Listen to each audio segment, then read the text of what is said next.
Hi, my name is Colleen McGuire, and this is my daughter Maeve, and she's a first grader at JFK Catholic School, and we wanted to talk to you about how much we love the Phonics Wall.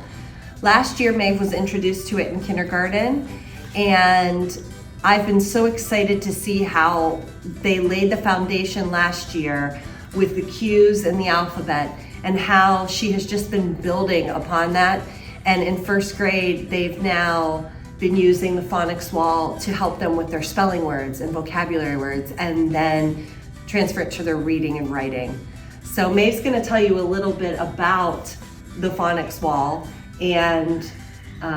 what she learned last year and what she's learning this year. Okay, so last year I was introduced to the Phonics Wall, and I just loved it and the way my teacher taught it to me, and I've really learned all the cues on the Phonics Wall and how much it's helping with my reading, especially my spelling and vocabulary. And mostly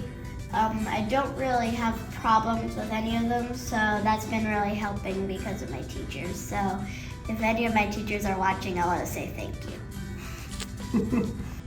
And the last thing I wanted to talk to you about the Phonics Wall was that I was a former language arts teacher, and when I was growing up in school and when I started teaching in the early 2000s, it was worksheets, focusing on phonics worksheets, and it took the whole year to do the alphabet. And what I love about the Phonics Wall is from moment one, they were working on multiple letters per week and manipulatives, and using sensory with Play-Doh, pushing down with the sounds, and cards that they were able to keep at their desks to remind them. It made me think completely differently about phonics and how we need to structure it so that the kids can get the most benefit from it. So I just can't say enough about the Phonics Wall and how happy I am that JFK chose that program and that Maeve will benefit from that.